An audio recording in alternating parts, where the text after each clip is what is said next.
Oubliez tout ce que vous pensiez savoir sur le trafic de drogue. Le sujet, ce n'est plus la drogue. Le sujet, c'est la guerre. Et le champ de bataille, ce n'est pas un pays lointain. C'est ici, en bas de chez nous. Allez, fermez les yeux, juste un instant. Imaginez la scène. Des corps calcinés dans une voiture. Des rafales de Kalachnikov qui déchirent le silence d'un après-midi. Des ados séquestrés, torturés, pour l'exemple. Ça vous fait penser à quoi? À une série sur les cartels? Sinaloa? Medellín peut-être?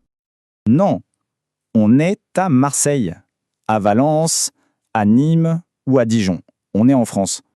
Alors, on va faire un truc simple. On va jeter des mots à la poubelle. Le mot trafic, fini. L'image sympa du petit dealer des quartiers, on l'efface. Le vrai sujet, c'est la guerre.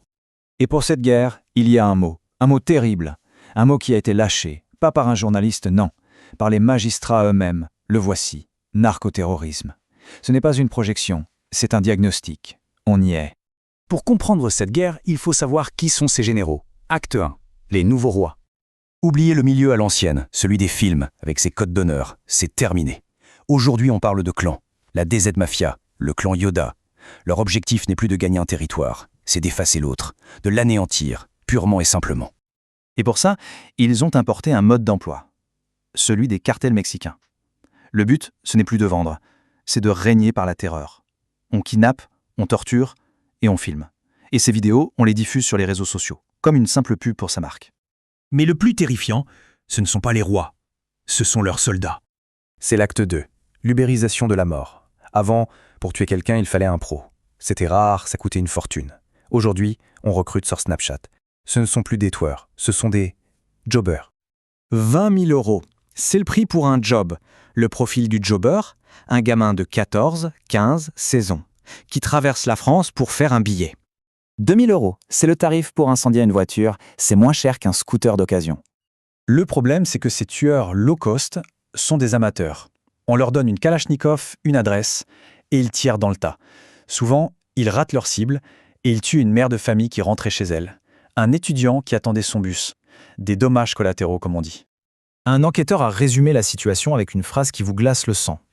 Il a dit « Le tueur à gages d'aujourd'hui a encore un appareil dentaire. » Et là, on se dit, bon, c'est un problème marseillais. Grosse erreur. Voici l'acte 3, la tache d'huile. Le marché marseillais est saturé. Alors les clans, comme n'importe quelle multinationale, ouvrent des franchises. À Cavaillon, à Nîmes, et ça remonte jusqu'à Rennes. Des villes autrefois paisibles deviennent de nouvelles zones de guerre. Le carburant de cette expansion, l'argent.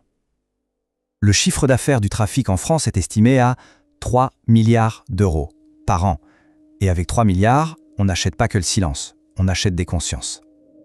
Ils achètent le système, des dockers pour que les ports deviennent des passoires, des surveillants de prison pour que les cellules deviennent des bureaux, et parfois des policiers pour avoir une longueur d'avance.